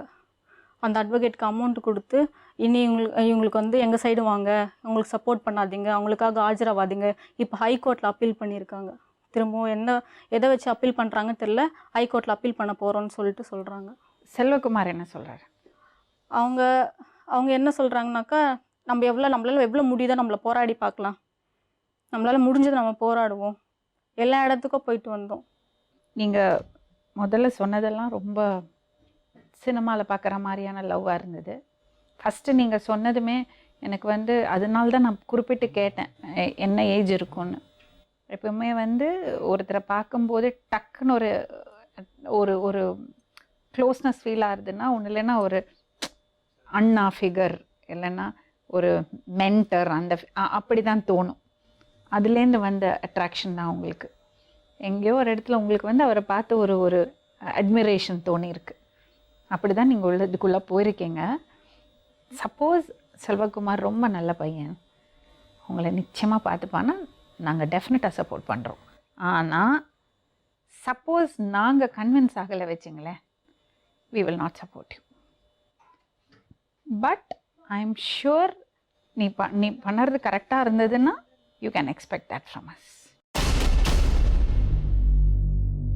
சொல்லுங்கள், உங்களை பற்றி சொல்லுங்கள். செல்வகுமார் நான் ஆட்டோ தான் பண்ணுறேன். நல்ல தொழில் தானே பண்ணுறீங்க, தைரியமாக சொல்லுங்கள். நான் ஆட்டோ டிரைவர்னு பெருமையாக சொல்லுங்கள். 10th வரையும் முடிச்சுட்டு அதுக்கப்புறமா நானாக தான் வந்து வேறு வழியெல்லாம் போயிட்டு இருந்துட்டு அதுக்கப்புறம் நானாக விருப்பப்பட்டது ஆட்டோ இறங்கணும். சரி, அதுலேருந்து ஆட்டோ தான் 2002லேருந்து ஆட்டோ தான் ஓட்டிட்டு. பாப்பா எப்படி தெரியும்? பாப்பா வந்து ஸ்கூல் படிச்சு, நான் ஸ்கூல் ஓட்டுறேன், அங்கே படிச்சிருக்காங்க. அங்கே படித்தா எப்படி அவ்வளோ பழக்கம்? நான் வந்து என் ஆட்டோலாம் இது வர்றது கிடையாது, அவங்கள பார்த்துருக்குறாங்க. பார்த்துட்டு வந்து ஒரு 6 இயர்ஸ் முன்னாடி சொன்னாங்க. அப்போ வந்து 2 வருஷமாக பார்த்துருக்கேன். அதுக்கப்புறம் 10th வந்து என்கிட்ட சொன்னாங்க, 10th படிக்கும்போது என்கிட்ட சொன்னாங்க இப்போ வேணாம். அது எப்படி? அது சும்மா ஒரு ஆட்டோ பார்த்துற ஆட்டோ போய் வந்து லவ் பண்ணுவாங்க? இல்லை மேம், நான் ஸ்கூலில் இருந்த வச்சு அவங்க நிறைய பார்த்துருக்காங்க. என்னோட ஆட்டோவில் வர பொண்ணு வந்து அவங்க ஃப்ரெண்டு. அப்போ அது அவங்க வந்து என்கிட்ட வந்து 10th தான் அவங்களே நேரடியாக சொல்லும்போது நான் வந்து அதை அக்செப்ட் பண்ணல. அதுக்கப்புறம் அவங்க மாமா வந்து கூப்பிட்டு வந்தாங்க. நீங்கள் நிறைய முழுங்குறீங்க. சொல்லுங்க. இல்லை இது இருக்கிறத சொல்லுங்க. சாரி செல்வகுமார், கரெக்டாக சொல்லுங்கள், என்ன நடந்தது? இதுதான் மேம், அதுதான் வண்டி ஓட்டும் போது அதே ஸ்கூல் நான் ஓட்டிருக்கேன், இவங்க என்ன பார்த்துருக்காங்க. எங்க ஒரு ஸ்கூலில் வந்து 1000 வண்டி வரும், பஸ் வரும், ஆட்டோ வரும், வேன் வரும். சும்மா ஒருத்தரை பார்த்து லவ் வந்துடுமா மேம்? அதான் இருக்கிறது சொல்கிறேன். நான் இது வந்து போய் சொன்னேன் எனக்கு அவசியம். சரி, ஒரு பொண்ணு வந்து அப்படி வந்து சொன்னா நீங்க ஹெட் மாஸ்டர் போய் சொல்ல வேண்டியது. மாமா கிட்ட சொல்லிட்டேன். அவங்க மாமா வந்து இல்ல, ஒரு பொண்ணு வந்து இப்படி அவங்கள லவ் பண்றேன்னு சொன்னா நீங்க ஹெட் மாஸ்டர் போய் சொல்ல வேண்டியதானே இப்படி ஒரு பொண்ணு சொல்றான்னு? இல்லை, முதல்ல முடியாது சொல்லிட்டோம். அதுக்கப்புறம் அவங்க மாமா கூப்பிட்டு அவங்களே வந்து அதுக்கப்புறம் அந்த ஃபோன் எதுவுமே படுறது கிடையாது. அவங்க மாமா வந்து என்கிட்ட உங்க நம்பர் எப்படி அவளுக்கு போச்சு? ஸ்கூல் ஃபுல்லாக தெரியுமா என் நம்பர்? ஏன்னா வந்து ஸ்கூல் ஓட்டுறவங்களுக்கு வந்து கார்டு கொடுத்துட்டாங்க. கார்டு கன்ஃபார்ம் கொடுத்தாகணும், ஆட்டோட ஃபுல் டீட்டெயில்ஸ் நான் கொடுத்தாகணும். அதில் கொடுத்துருக்குறேன். எல்லாருக்குமே தெரியும் ஃபோன் நம்பர், என் ஆட்டோலேயே எழுதி வச்சிருப்பேன். ஓகேங்களா? எந்த வந்து 4 வண்டி அதே ஸ்கூலில் 3 வண்டி எந்த ஓடுது. அதில் எல்லா வண்டியுமே நம்பர் எனக்கு தெரியும். அதனால் இவங்க வந்து என்கிட்ட சொல்லும் போது நான் அக்செப்ட் பண்ணல. அதுக்கப்புறம் அவங்க மாமா வந்து என்கிட்ட சொன்னார். சொல்லும் போது அவரும் ஒரே தான் சொன்னார், இவங்களும் ஒரே தான் சொன்னாங்க. நீ இப்போத்துக்கு வேணாம், நீ வந்து இப்போ சின்ன வயசு, நீ படி முடி மேஜர் ஆகும், அதுக்கப்புறம் நீ வந்து நிற்கணும். அவங்க அதில் ஸ்டெடியாக நின்றுச்சு. மேஜர் ஆகிட்டு நான் இப்போ கிளம்பணுன்ட்டு மேஜர் அப்பயே வந்தாச்சு. இன்றைக்கின்னு இல்லை, மேஜர் ஆகிட்டு அப்பயே வந்தாச்சு. நான் என்ன சொன்னேன், இல்லை வேணாம், இன்னும் கொஞ்சம் ப்ராப்ளம் நான் முடிச்சுட்டு வரேன்னு. அதுக்கப்புறம் இல்லை மேஜர் ஆகிடுச்சு, இல்லை எனக்கு ரிஜிஸ்டர் பண்ணுங்க அப்படின்னாங்க. அதுக்கப்புறம் வந்து அப்பா அம்மாட்ட போய் பேசுனீங்களா? இல்லைம்மா, நான் பண்ணல. மாமாவோட லாஸ்ட்டு. ஏன் அவங்க வந்து எங்களுக்கு கண்டிப்பாக ஒத்துக்க மாட்டாங்க, நல்லா தெரியும். என்னைக்கும் அவங்களும் ஒத்துக்க மாட்டாங்க, இவங்களும் அவங்க கண்டிப்பாக சான்ஸில் ஒத்துக்க நல்லா தெரியும். உங்களுக்கு அவங்க மேலே லவ் வந்ததா? ஆமாம், ஒரு லாஸ்ட் ஒரு 2 இயர்ஸ் 4 இயர்ஸ்க்கு பேக் வந்தது. நானும் சொல்லிட்டேன். லாஸ்ட் 4 இயர்ஸ் பேக் அவளுக்கு என்ன வயசு? 15 வயசு. அதான் மேம், 10th வரும்போது என்கிட்ட சொன்னாங்க, 6 பண்ணாங்க. அதெல்லாம் விட்டுட்டேன். அதுக்கப்புறம் இருந்தது. சரி, இதே கடைசி வரைக்கும் கரெக்டாக இருந்தீங்கன்னா கண்டிப்பாக நான் பண்ணிக்கிறேன்னு சொன்னேன். அதே மாதிரி மேட்ச் ஆகிட்டு கரெக்டாக லாஸ்ட் வரைக்கும் வந்துருச்சு. எனக்கோசம் அதுக்கப்புறம் வந்து விடும்போது எனக்கு பண்ணுச்சு. அதுக்கப்புறமா நான் வந்து லாரிக்கிட்டே போனேன். யார் மீனா? மீனான்றது அது என்ன லவ் பண்ண பொண்ணு மேம். அது அதுவும் இதே தான். இந்த ஸ்கூல் கார்டு கொடுத்ததே என்னன்னா, ஸ்கூலில் வந்து லெட்டரில் கொடுத்தாங்க. இந்த கார்டு வந்து எல்லா பேரண்ட்ஸுக்கும் அப்ப எல்லா பொண்ணுங்களும் உங்க கார்டை பார்த்து நம்பரை பார்த்து உங்களை கூப்பிடுறாங்க. பேரண்ட்ஸ் லைனாக இருக்காங்க பாருங்களா, லைன் எல்லாரும் நான் ஓடுற மொத்தம் 30 பசங்க நான் வண்டி ஓட்டுறேன். 30 வீட்லேயும் கார்டு இருக்குது. அவங்க வராங்க, பார்த்தாங்க, பண்ண இதே தான் அந்த தான். அதுவும் அதனால தான் தாலி கட்டிட்டு உங்க வீட்டில் வந்து என்னன்னாலா மேம்? அது வந்து பிரச்சனை எல்லாருக்குமே தெரியும். வாலண்டியர் 2:30 மணிக்கு வந்து முதல்ல வந்து லவ் பண்ணுற பொண்ணு இருந்தால் இப்போ இவங்க அதே தான், அதுவும் அதே தான். லவ் பண்ணுற பொண்ணா இது வந்து வெயிட் பண்ணிச்சு. அவங்க அப்படி பண்ணல. எனக்கு என் மேலே கேஸ் கொடுத்து என்ன கொடுத்தாங்கன்னா, 4 பேர் கூட்டு போய் ரேப் பண்ணாங்க, அப்படி தான் கேஸ் கொடுத்தாங்க. ஃபஸ்ட்டு ஸ்டார்டிங்கே அவங்க அவங்களுக்கு தான் கேஸ் கொடுத்தது, அந்த மாதிரி தான் கொடுத்தாங்க. அதை நான் ப்ரூவ் பண்ணேன். வெளியே வந்து 3 மாதம் ஒரு 3 நாள் நல்லா வெளியே போய் ஸ்டே பண்ணிவிட்டு அதே என்னுடைய மொபைல்லே 4 நாள் மெசேஜ் பண்ணுறாங்க, ஒன்று நீ எனக்கு கட்டிக்கோ, இல்லைனா நீ எங்கள் ஊரில் இருக்காது, அங்கே போய்டு. என் கண்ணுக்கு ஒன்று இருக்கக்கூடாதுன்னு அவங்க மெசேஜ் பண்ணாங்க. அந்த மெசேஜை கூட நான் எடுத்து வந்து இவங்க ரிலேஷன் ஒருத்தர் இருக்கார், இவங்க ரிலேஷன் ஒருத்தர் இருக்கார், அவர் வந்து ஊரில் ஒருத்தர், அவர் தான் வந்து அந்த மெசேஜை பார்த்து ஃபோன் பண்ணி அதை கன்ஃபார்ம் பண்ணிவிட்டு அப்போ நான் எதுவும் பண்ணலை, அந்த மாதிரி எதுவும் நான் தப்பு பண்ணலைன்ட்டு அவங்க ரிலேஷனாக வந்து ஸ்டேஷன்லேயே வந்து பொண்ணு வந்து அந்த மாதிரி எதுவுமே நடக்கலை ஸ்டேஷனில் விசாரிச்சாங்க பொண்ணு. அந்த பொண்ணு என்ன சொல்லிச்சுன்னா காலேஜ்லேருந்து வெளியே வந்தேன், அங்கே வந்து கையை பிடிச்சி எடுத்தாங்க, சத்துவாச்சேரி மெயின் ரோடு இருக்குது, ஆர்டிஎஃப் ரோடு மெயின் ரோடு இருக்குது, அங்கே 24 hours போலீஸ் இருக்கும். அப்போ வந்து வேறு மதியம் 10 மணி வந்து காலேஜ்லேருந்து சீக்கிரம் வந்துட்டேன், பஸ்ஸில் வந்து இறங்கினேன், மெயின் ரோட்லேயே கையை பிடிச்சி எடுத்தாங்க அப்படின்னு சொல்லிச்சு. அதை வந்து போலீஸ் வச்சாங்க. அது எப்படிமா ஒரு ஊரே நிற்கிது ஜனம், போலீஸ் இருக்கிறாங்க, எப்படி ஒன்று அதை செய்வாங்க, அப்படி நீ யாரும் பார்க்கலையா, ஊரில் யாரும் பார்க்கலையா, எதுவும் கேட்கலன்னு இல்லை, அது முன்னாடி வண்டி எடுத்துன்னு போயிட்டாங்க அப்படின்றது சாத்தியமே கிடையாது. ஏன்னா வந்து சர்வீஸ் ரோடு, போலீஸ் நிற்கும், ஃபுல் ஜனம் இருக்கும், டீ கடை எல்லாமே இருக்கும், ரெஸ்ட் இல்லாமல் இருக்கவே இருக்காது. நடந்து போகிறவங்க என்ன வண்டி வந்தாலும் ஆம்புலன்ஸே வந்தாலும் நின்று தான் போகும், அந்த டிராஃபிக்கான இடம். அந்த மாதிரி இடத்துல நீ சொல்கிறது ஏற்றுக்க முடியலன்னா அதுக்கப்புறம் விசாரிச்சாங்க, அது இல்லைன்னு தெரிஞ்சு ஸ்டேஷனில் எழுதி கொடுத்து நைட்டு வந்துட்டோம். நைட்டு நாங்கள் ஸ்டேஷன்லேருந்து எந்த பிரச்சனையும் இல்லை, இதுக்கு மேலே நான் அந்த பொண்ணு இருக்கோ அது என்கிட்ட வரக்கூடாதுன்னு சொல்லிட்டு அதுக்கு ஒரு மெசேஜ் எல்லாம் கொஞ்சம் இருந்தது, அந்த பொண்ணு அனுப்பிச்சதெல்லாம் அதெல்லாம் காமிச்சு ப்ரூவ் பண்ணி இல்லைன்னு சொல்லிட்டு நைட்டு நாங்கள் வீட்டுக்கு வந்துட்டோம். வீட்டுக்கு வந்து நான் 10 வரைக்கும் நான், அம்மா, அண்ணா, அண்ணி எல்லாம் வீட்டில் இருக்கோம். கரெக்டாக வந்து அண்ணா அண்ணி வேறு வீட்டில் இருக்காங்க. 12 மணிக்கு ஒரு 11 மணிக்கு வந்து எல்லாம் பேசி அவங்க அந்த வீட்டுக்கு போனாங்க. அதுக்கப்புறம் நாங்கள் அப்போ லைட் ஆஃப் பண்ணிட்டு படுக்கிறோம், கற்றுடுறாங்க. அந்த பொண்ணு நேரம் வந்து எங்கள் வீடு கூட தெரியாது, நேரம் எங்கள் வீட்டுக்கு வரல, எங்கள் ஹவுஸ் ஓனர் வீட்டுக்கு தான் வந்துருக்கு. வீடு தான் தெரியும், நேரம் வந்து மேலே ஹவுஸ் ஓனர் வீட்டுக்கு போயிருக்கு. ஹவுஸ் ஓனர் வீட்டுக்கு கற்று தட்டிட்டு இதுக்கப்புறம் அங்கே ஹவுஸ் ஓனர் வந்து கற்றுறக்கல, அவர் ஒருத்தர் தான் இருக்குது. யாருன்னு கேட்டது நான் வந்து நீங்கள் கற்றுறங்க நான் பேசணும் அப்படின்ச்சு. அப்புறம் ஹவுஸ் ஓனர் வந்து யாருன்னு கேட்டது செல்வகுமார்னு, செல்வகுமார் இந்த வீடு இது இல்லைம்மா கீழே போன்னு சொல்லிட்டார். ஃப்ரண்ட் ஒரு போர்ஷன், பேக் ஒரு போர்ஷன், நாங்கள் இருந்தது பேக் போர்ஷன், அதுக்கு ஃப்ரண்ட்டுக்கு எங்கள் வீட்டுக்கு நேரம் வரல, ஃப்ரண்ட் போர்ஷனுக்கு போயிருக்குது. ஃப்ரண்ட் போர்ஷன் வந்து அங்கே போய் கத்தடி இருக்குது, அவங்க ஒரு பாட்டிமா தான் இருக்காங்க, அவங்களும் ஒரு தனியாக தான் இருக்காங்க. அவங்ககிட்ட கேட்டு முதல்ல கழுத்தரங்க நான் உள்ளே வரணும் அப்படின்ச்சு. அதுக்கப்புறம் அங்கேயும் கேட்டு நாங்கள் எங்கள் வீட்டுக்கு வந்தது. எங்கள் வீட்டுக்கு வந்த பிறகு நான் கழுத்தறேன், நான் தான் கழுத்தறேன் கூப்பிட்டேன். லைட் அப்போ நான் வந்து லைட் போட்டு என்னத்துக்கு வந்தேன் அப்படின்னா அதுக்கப்புறம் நான் எங்கள் அண்ணனுக்கு ஃபோன் பண்ணேன், இந்த மாதிரி அது வந்துருக்குதுடா வீட்டாண்டு. அவன் நான் ஸ்டேஷனுக்கு ஃபோன் பண்ணான். அதுக்கப்புறம் என்னோடய ஃப்ரெண்டுங்க வெளில சத்தமாக ஃபோன் பண்ணி வர வச்சு அவங்க வீட்டுக்கு நாங்கள் ஃபோன் பண்ணி வச்சு அவங்க அப்பா அம்மா போய்ட்டு நாங்கள் கூட்டிட்டு வர சொன்னேன். ஸ்டேஷன்லேருந்து எஸ்ஐங்களும் வந்தாங்க. வந்து கேட்டால் அப்போ தான் சொல்லிச்சு எல்லாத்தையுமே. என்னான்னு கேட்டால் எங்கள் வீட்டிலேருந்து எங்கள் அப்பாலாம் அடிக்கிறாங்க, ஒதுக்கிறாங்க, இவனை கல்யாணம் பண்ணிக்க மாட்டேன்னு வைக்க மாட்டேன்னு சொல்லிட்டாங்க. அதனால் நான் வந்து இது எங்கள் ஃப்ரெண்ட்ஸுங்கெலாம் சொன்னாங்க, இந்த மாதிரி வந்து நாடகம் ஆனே கண்டிப்பாக உனக்கு பண்ணி வச்சுருவாங்கன்ட்டு ஒரு ஃப்ரெண்ட்ஸுங்கெலாம் சொன்னாங்க. அதனால் வந்து நான் இந்த மாதிரி பண்ணேன் அப்படின்ட்டு. சரி இப்போ என்ன தாலி யார் கட்டினது அப்படின்னா இல்லை நானே தான் கட்டின்னு வந்தேன் அப்படின்னு அது சொல்லிச்சு. அப்போ அந்த பிரச்சனை முடிஞ்சுதான் முடிஞ்சு. அந்த பொண்ணு வந்து என்னை வந்து வாழ விடுறது இன்றைக்கி வரைக்கும் சொல்கிறேன் ப்ராப்ளம் பண்ணி தான் இருந்தது. நான் வந்து ஃபைனான்ஸ் வச்சுருந்தேன், ஒரு 5 பேர் ஃபைனான்ஸை பண்ணேன். எந்த வந்து 4 வண்டி ஓட்டு ஃபைனான்ஸ் வச்சுருந்தேன். பட் அதுக்கு வந்து நான் வண்டி வாங்கி சேல்ஸ் பண்ணேன், ஆட்டோங்களே வாங்கி போட்டு சேல்ஸ், இந்த எல்லாமே வந்து இருக்குது. ஃபைனான்ஸ் இருக்குது. அதே ஃபைனான்ஸ் எங்கள் தெருவிலே தான் ஒரு லேடி இருந்தாங்க, அவங்க பசங்க என் வண்டி தான் ஆட்டோவில் அனுப்பிச்சாங்க. இந்த பொண்ணு என்னன்னா இதுக்கு வந்து அவங்க நம்பர் எப்படி அந்த பொண்ணுக்கு கொடுத்துன்னு தெரியாது. அவங்க செல்லுக்கு வந்து தப்பாக மெசேஜ், அம்மா மெசேஜ் கிடையாது, சொல்ல முடியாத அளவுக்கு மெசேஜ். அந்த பொண்ணு நான் ஒரு லேடி, ஃபேமிலி லேடி, அவங்களோட அம்மா மெசேஜ் கிடையாது. அசிங்கம் என்ன அவ்வளோ கேவலமாக பேச முடியுமோ அவ்வளோ அசிங்கம் மெசேஜ். அந்த மெசேஜ்லாம் என்கிட்ட ஸ்டோர் பண்ணி வச்சிருந்தேன். அதில் ஒரு சில மெசேஜ் மட்டும் அனுப்பிச்சேன். அது எப்படி உங்களுக்கு வந்தது அந்த மெசேஜ்? அவங்க என்ன காமிச்சாங்க, அவங்க வந்து அவங்களுக்கு மெசேஜ் வரும்போது என்கிட்ட விசாரிச்சிட்டாங்க. அவங்க வந்து ஹஸ்பண்ட் இல்லையா? ஹஸ்பண்ட் இருக்காங்க, குழந்தை இருக்காங்க, அது என்கிட்ட தான் அனுப்பிச்சாங்க.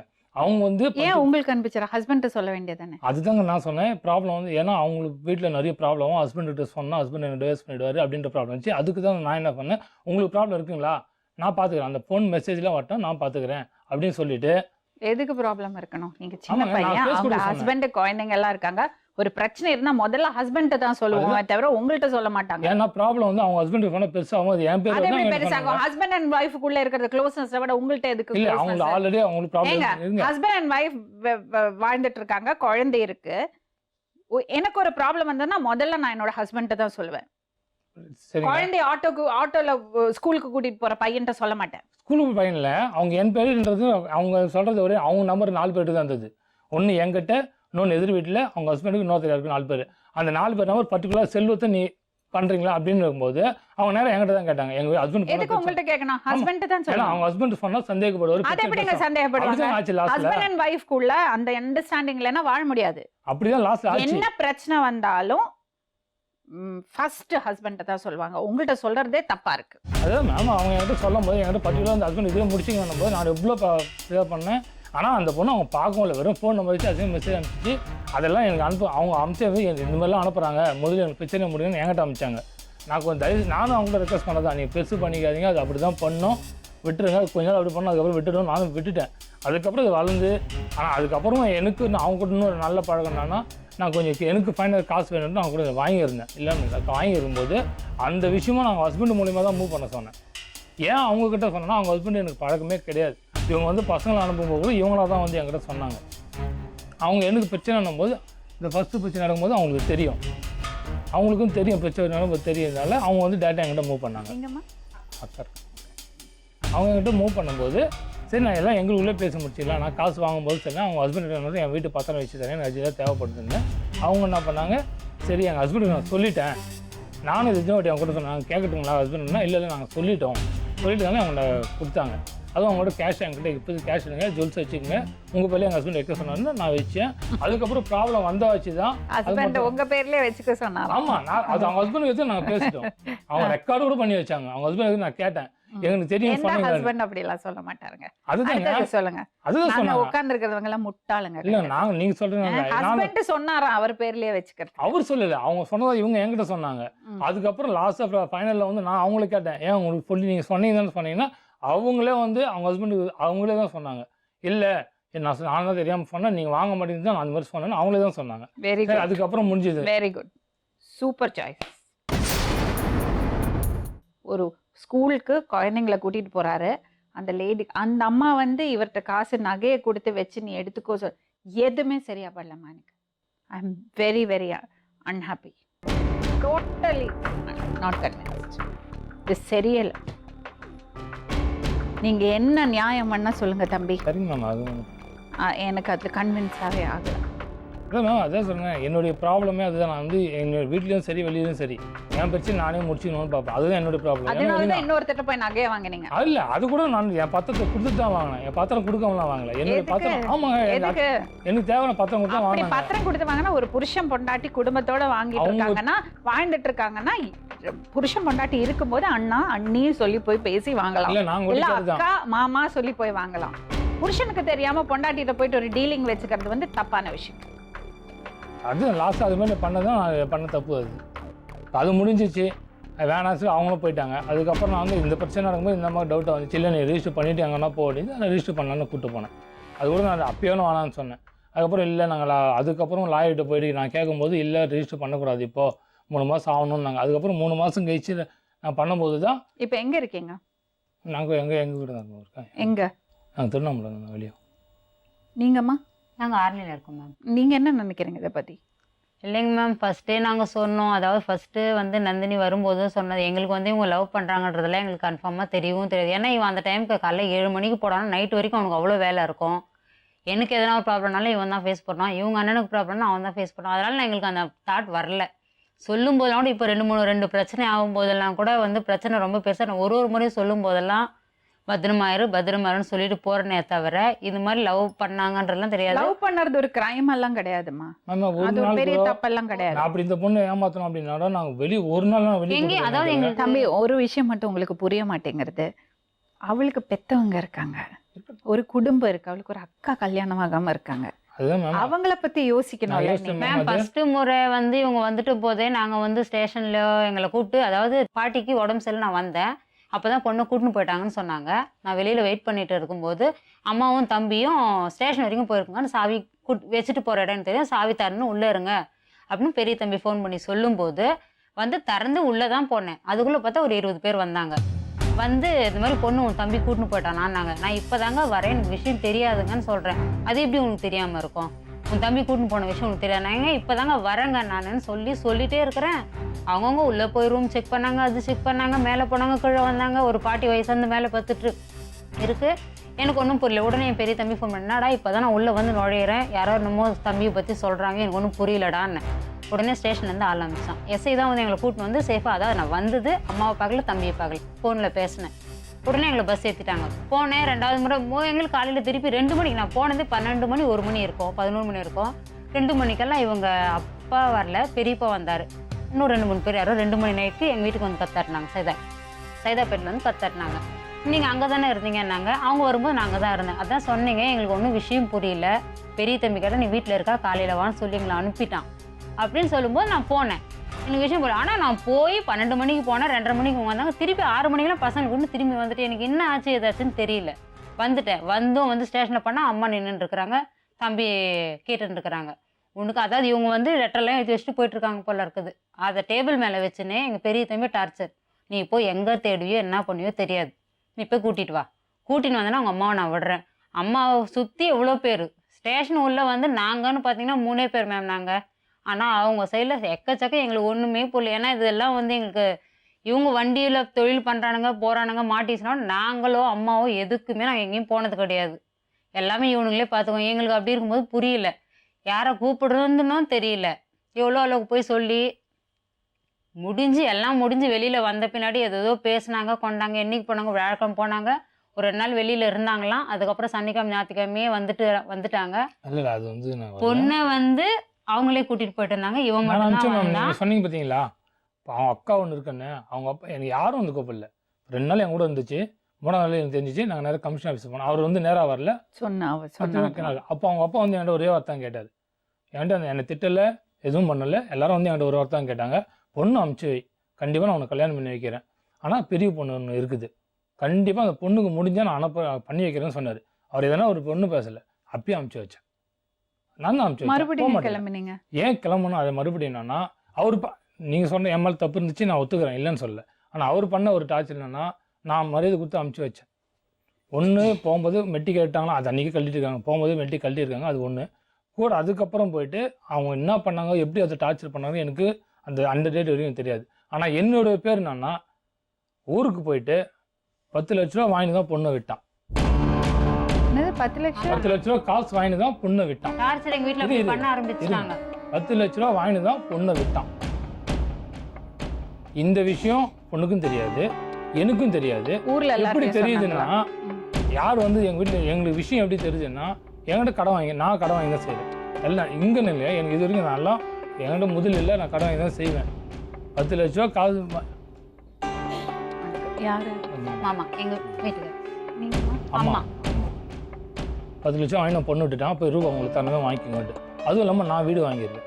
அந்த ஹவுஸ் ஓனர் வீட்டையும் போயிருக்கேன். அந்த ஹவுஸ் ஓனர்கிட்ட நான் கொஞ்சம் பேலன்ஸ் வச்சுருக்கேன். என்னுடைய 17 லட்சம் நான் வீடு வாங்கும்போது 50,000 தான் மேம் அட்வான்ஸ் கொடுத்தேன். ஹவுஸ் ஓனர்கிட்ட வீடு சாயத்தை கையில் கொடுத்தாரு. என் பேர் அவ்வளோ நல்லா எனக்கு என்ன தோணுறதுன்னா, நீங்க சொல்றீங்களா 10 லட்சம் வாங்கிட்டு தான் விட்டான், இதெல்லாம் தேவையில்லாம உங்களுக்கு நீங்க காசு கொடுக்குறவங்க கூட அது சும்மா சொல்லியிருக்கலாம். இல்லை மேம், அதுதான் நான் சொல்லிட்டேன். அப்போ நான் எங்கள் வீட்டிலே சொல்லும் போது கூட நான் சொன்னேன், அவர் அந்த மாதிரி சொல்கிற ஆள் இல்லை. என்கிட்ட சொல்லியிருக்காரு, 4 நாள் கழிச்சு நீ அம்மா எல்லாம் கூட்டிட்டு வா பேசலாம் என்கிட்ட சொல்லியிருக்காரு. கடங்காரங்க தான் வந்து அதை விஷயமா தான் எங்களுக்கு விஷயம் தெரிஞ்சு வச்சிச்சு. கடங்காரங்க வந்து அவனை இல்லை, அவங்க அப்பா தான் வந்து எல்லாமே சொல்லியிருந்தாரு, ரூபா வாங்கி தான் விட்டான் அப்படின்னு சொன்னார். அவங்க அப்பா தான் சொன்னாங்க. எங்கிட்ட வந்தவங்க சொன்னாங்க. நான் அதை கூட நான் வீட்டில் கூட அது நம்பலை.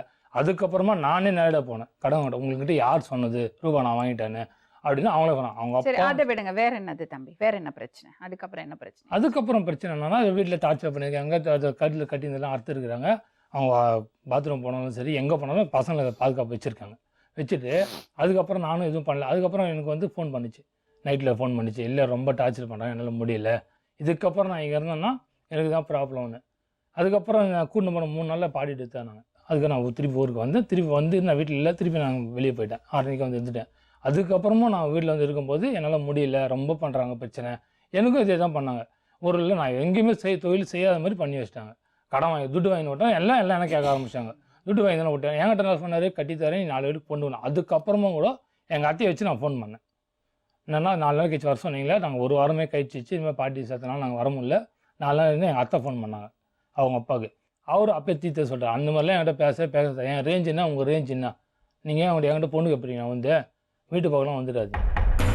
அதே மாதிரி அவனும் ஆஃபீஸர் ஆகும், அப்புறம் பேசலாம் அப்படின்னாங்க. இது வந்து கன்ஃபார்ம் அப்போ இன்னும் நல்லா தெரிஞ்சு போச்சு, ஒரு கொடுக்குற ஐடியா இல்லைன்ட்டு. இந்த பொண்ணு எனக்கு ஃபோன் பண்ணி கூட நைட்டு 12 மணி வரைக்கும் ஃபோன் பண்ணேன். ஃபோன் பண்ணி கன்ஃபார்ம் வந்து ஆகணும். அந்த சென்டர் கேப்பில் 27ஆம் தேதி நான் வந்து என்னோட ஆட்டோ காரில் வந்து ஸ்டேஷன் அது வரைக்கும் இந்த பொண்ணு விட்டுட்டோம். ஆட்டோ காரு 10 நாள் ஸ்டேஷன் தான் இருந்தது. வந்து என்னை வந்து எழுதி கொடுத்துட்டு போ, பொண்ணு நான் வந்து எதுவும் பண்ண மாட்டேன், இனிமேல் கூட்டு மட்டும் எழுதி கொடுத்துட்டு போன்னு வந்து சொன்னாங்க. அப்போ நான் வந்து சர்டிஃபிகேட் எதுவுமே கொடுத்துட்டு பொண்ணுகிட்ட வந்து ஆட்டோலாம் நான் வெளியே எடுத்துகிட்டு வந்தேன். இந்த விஷயம் கூட ஸ்டேஷனில் வந்து நான் ட்ரெஸ்ஸு கொடுத்தது இது சர்டிஃபிகேட் கொடுத்தாலும் யாரும் இவங்ககிட்ட சொல்லவே தெரியாது, சொல்லலை. அதுக்கப்புறமா தான் எனக்கு வந்து ஃபோனில் நான் சொன்ன இது மாதிரி வந்து கொடுத்துட்டேன்னா என்கிட்ட எதுவுமே சொல்லலைன்னா சரி காட்டிக்காத விடு எப்படி போட்ட கொஞ்ச நாள் பார்க்கணும். அதுக்கப்புறம் இல்லைனாலும் இங்கே இருக்கவே முடியாது. அப்போ அவள் தான் வந்தா. கூப்பிட்டாங்க. அதனால தான் அவங்க வந்து வெளியே போகும்போது நான் வீட்டை வந்து கூப்பிட்டு வந்தேன். ஒரு நிமிஷம், நீங்கள் என்னம்மா நினைக்கிறீங்க அதை பற்றி? என்னம்மா சொல்கிறது, பெரிய இடம் நம்மளுக்கு வேணாம் விட்டுடுறா. பெரிய இடம் சின்ன இடம்லாம் நம்ம சொல்லக்கூடாது. சரி, அதெல்லாம் ஒரு பிரச்சனை கிடையாது. இப்போ அதானம்மா பிரச்சனையே இல்லைம்மா, இருக்குது. எனக்கு என்னன்னா அவன் படிப்பு முடிக்கல. கண்டிப்பாம்மா, உங்க பையன் படிக்கவும் இல்லை கண்டிப்பா இல்லையா? இப்ப நாளைக்கே அவங்களுக்கு ஏதாவது ஒரு தேவை இருந்தா கூட யாரா ஒருத்தர் படிச்சிருக்கணும். அதுதான் நல்ல. அவ ஒரு மாதிரி வளர்ந்துருக்கா, ஒரு இதுல இருந்திருக்கா. நாளைக்கு அவங்க 2 பேரும் ஒன்னா வாழும்போது ஒரு பிரச்சனை வந்ததுன்னா யாரோ ஒருத்தருக்கு படிப்பு இருக்கணும்ல, டிகிரி இருக்கணும்ல. அது ரொம்ப முக்கியம். எனக்கு அதெல்லாம் நான் வரியா இருக்கு. அது மட்டும் இல்ல, பெத்தவங்க வந்து பசங்க வந்து இந்த மாதிரி பண்ணும்போது நிச்சயமா ஆடி போயிடுவாங்க. எப்படியாவது பிரிக்கணும்னு தான் பாப்பாங்க. அவங்கள நம்ம குறை சொல்ல முடியாது. இல்லம்மா, ஆனா நீங்க சொல்லுங்க, இது நியாயமான விஷயம் நினைக்கிறீங்க? நியாயம் இல்லதாம்மா. நம்ம என்னம்மா பண்ண முடியும்? இவ்வளவு நாளும் போயிடுச்சு, 5 மாசம் ஓடிடுச்சு. இப்ப என்ன வேணும்? நாங்க என்ன செய்யணும் உங்களுக்கு? மேம் இப்போ எங்களுக்கு என்னன்னா, இப்போ அவர் என்ன பிரிக்கணுன்ற ஒரே காரணத்தை வச்சு அவர் என்னென்ன மூவ் பண்ணுவோம் பண்ணிட்டாரு. நாங்கள் வந்து எல்லாம் பண்ணினுக்கிறாருமா. ஸ்டேஷனில் வந்து எனக்கு சொல்லி அனுப்பிச்சாரு. இன்ஸ்பெக்டர் சொன்னார், படிப்பு நிற்குது, படிப்பு என்ன பண்ண போகிறேன்னு கேட்டார். நான் என்ன சொன்னேன், விஷயம் வெளியே வந்து காலேஜுக்கு தெரியாது, நான் காலேஜ் அனுப்புகிறேன், ரிஜிஸ்டர் பண்ணிட்டு காலேஜுக்கு நான் அனுப்புகிறேன், யாருக்கும் விஷயம் தெரியாது, ஸ்டேஷன் முடிவு முடிச்சுக்கலாம், நான் காலேஜ் அதே காலேஜ் டிகேமுக்கு நான் அனுப்புகிறேன் அப்படின்னு சொல்லிட்டு நான் ரிஜிஸ்டர் பண்ணிடுறேன். நான் முதல்ல ஸ்டேஷனில் சொல்லி எழுதி கொடுத்துட்டு வந்துட்டோம். அவங்களும் வேணான்ட்டாங்க, நானும் வேணும். இப்போ சிச்சுவேஷன் என்னது? இப்போ அதான் மேம், பொண்ணு மென்டல் சொல்லி அட்மிஷன் லெட்டர் கொடுத்துருக்குறாங்க. இன்னும் ரெஜிஸ்டர் பண்ண முடியல மேம். அது பண்ணல மேம். என்னை வந்து இந்த 4 மாசமா அந்த பொண்ணு நான் கூட வந்து ரொம்ப என் கூட அது கஷ்டப்படுது. அதாவது மேம், இவங்க 2 பேர் மட்டும் இல்லை மேம், நான் 2 மாசமா அம்மா வீட்டில் தான் இருக்கேன். என் சின்ன பையன் படிப்பு நிறுத்திட்டேன். என்னால் போக முடியல, இங்கே போகிறது அங்கே போகிறது முடியல. 8வது படிக்கிறான் அவன், நிறுத்தியாச்சு. ஏன்னா வந்து அம்மா இருக்கிறது ஒண்டி. பெரிய தம்பி இப்போ இவரை சொல்லி கேட்கலன்னு அவன் தனியாக போயிட்டான். என்னால் 2 மாசமா இவங்க மட்டும் கிடையாது, அவர் வந்து எங்களை நேரடியாக எந்த ஒரு மிரட்டலும் கிடையாது எங்களுக்கு. ஆனா மறைமுகமா தப்பான வார்த்தையில கூட எங்களை பேசலமா. அவரு இன்ன வரைக்கும் பேசல. நேத்து கூட மாமாங்களை விட்டு எவ்வளவு அசிங்க பண்றாரோ. இப்ப ஏதாவது கேசஸ் இருக்கா? ஏதாவது போலீஸ் ஸ்டேஷன்ல இந்த பொண்ணை கூட்டிட்டு வந்த சம்பந்தமா? மேம் போட்டாங்க மேம், கேஸ் போட்டாங்க. சவுத் ஸ்டேஷன்ல போட்டாங்க. இப்போ இன்னும் அங்க கேஸ் இருக்கு? இல்ல, அது முடிஞ்சிருச்சு, தள்ளுபடி ஆயிடுச்சு. நானும் வக்கீல் வச்சு தள்ளுபடி ஆயிடுச்சு. கோர்ட்லயா ஸ்டேஷன்லயா? கோர்ட்ல, ஜே1 கோர்ட்ல போட்டாங்க. அது தள்ளுபடி ஆயிடுச்சு. இப்போ என்ன பண்ணுறாங்கன்னா, அவர் வந்து வேறு ஸ்டேஷன் ஹைகோர்ட்டில் ட்ரை போட்டிருக்காரு. அது அவங்க அப்பீல் பண்ணியிருக்காரு. அது வந்து கிரைம் நம்பர் ஆகிட்டு இருக்கு. அது போன வீக்கோ இல்லை இந்த வீக்கோ கண்டிப்பாக வந்துடும். இப்போ என்னென்னா, அது என்ன பண்ணாலும் ஒன்றும் அசிங்கம் பற்றி பார்த்துட்டாரு, ரேட் பேசி பார்க்குறாரு. அந்த மாமா கிட்ட பேசியிருக்காங்க. அதாவது பையன் வந்து எவ்வளோ நாங்கள் சொல்லி பார்த்துட்டோம், எல்லாமே பண்ணி பார்த்துட்டோம், கேட்குற மாதிரி இல்லை. வேணும்னா சொல்லுங்கள், எவ்வளோ உங்களுக்கு அமௌண்ட் வேணுமோ நான் வாங்கி கொடுத்துட்றேன், நீங்கள் சொல்லுங்கள். இல்லைன்னா பையனுக்கே நாளைக்கு இல்லாமல் போயிட்டான்னா அவங்களுக்கு இது பண்ண முடியாதுன்னு அவங்க பங்காளி யாரும், இவருக்கு யாருன்னே தெரியாது, ஒரு ஃபோன் கால் வந்தது. இப்போ எப்படி சம்பாதிக்கிறீங்க? 4 மாதம். இப்போ 4 மாதம் அதுதான் மேம் எங்களுக்கு பிரச்சனை. அவனை வேலை செய்ய விடுங்கன்னு தான் நான் கேட்குறேன். வண்டி ஓடிட்டு இருக்கு, அது கலெக்ஷன் வாங்குறேன். அது வாங்குறேன் என்கிட்ட. இங்கே இது வந்து எங்களுக்கு வந்து லாஸ்ட் கடைசி ஸ்டார்ட். இப்போன்னு வரது லாஸ்ட்டாக எங்களால் எவ்வளோ போராடாச்சு. இதுக்கப்புறம் நான் வேறு முடிவு எடுத்துட்டோம். என்னது? 2 பேரும் சொல்கிற பிளாக்மெயில் மேம், எங்களை படுத்துறது. அதாவது இவங்க நாங்கள் இத்தனை குடும்பம் கஷ்டப்படுறது உங்களுக்கு தெரியல, லாஸ்ட் வரைக்கும் நாங்கள் போராடிட்டு நாங்கள் எதனா பண்ணிக்கிறோம். 2 பேருமே சொல்கிறது மேம். இப்போ இது வரைக்குமே பொண்ணு கூட இருக்கும்போதே கிட்னாப் பண்ணிட்டாங்கன்னு ஒரு கேஸ் பண்ணுறாங்க. ஃபேமிலியே சேர்ந்து சொத்துக்காக பண்ணுறாங்க. இவங்களுக்கு எதனா ஆயிடுச்சுன்னா நாங்கள் மொத்த பேரும் உள்ளே போனோம். இவங்க 2 பேரும் நாங்கள் எவ்வளோ திட்டி நாங்கள் கன்வின்ஸ் ஆனது இதுக்காக தான். நாளைக்கு அவளுக்கே எதனா ஒன்று ஆச்சுன்னா, இவனுக்கே எதனா ஒன்று ஆச்சுன்னா மொத்த பேரும் இவங்க 2 பேரும் போகிறதுக்காக நாங்கள் எல்லாருமே சேர்ந்து அனுபவிக்க முடியுமா? இதில் ரொம்ப சுயநலவாதிகளாக இருக்கீங்களோ நீங்கள்? அவங்கள பற்றி யோசிச்சு பார்க்கணும்லம்மா. அவங்க குடும்பத்தோட கஷ்டத்தை பார்த்தீங்களா? நாங்கள் எவ்வளோ மேம் போராடுறது. அப்பாவும் அவனை பற்றியும் மட்டும் தானே சொல்கிறேன். அவன் அம்மா அந்த தாயை பற்றி யோசிச்சு பார்த்தியா? அந்த தாயை பற்றி? இல்லை மேம், இது என்னன்னா என் செக்ஷனில் ஏன் நான் அந்த மாதிரி முடிவு எடுத்தேன்னா, எனக்கு இதுக்கப்புறம் எல்லாத்தையும் பேர் கெட்டு போச்சு. பாரு தம்பி, இதை பாருங்க தம்பி, பெத்தவங்களுக்கு எப்படியாவது பொண்ணை வந்து நம்ம பக்கம் இழுத்துக்கணும்னு தான் பார்ப்பாங்க. அவங்கள நீங்க வந்து குறை சொல்லவே முடியாது. ஏன்னா இப்போ நானே ஒரு அம்மாவா சொல்றேன், இந்த மாதிரி ஒரு நிலைமை இருந்தால் முதல்ல என் பொண்ணுக்கு படிப்பு முடிக்கணும். எந்த யாராக இருந்தாலும், தாயாக இருந்தாலும் சரி, அப்பாவாக இருந்தாலும் சரி, பொண்ணு வந்து படித்தவரை கல்யாணம் பண்ணிக்கணும்னு தான் நினைப்பாங்க. சொத்து இருக்குது, சுகம் இருக்குது, காஸ்ட்டு, ஸ்டேட்டஸ் எல்லாம் பார்க்க மாட்டாங்க. படிச்சிருக்கணுங்கிறது வந்து நியாயமான விஷயம். ஏன்னா அதுதான் காப்பாற்றும். ஒரு கண்டிஜென்சி வந்ததுன்னா அதுதான் காப்பாற்றும். ஸோ அவங்க சைட்லேருந்து அந்த கவலை இருக்கும் அவங்களுக்கு.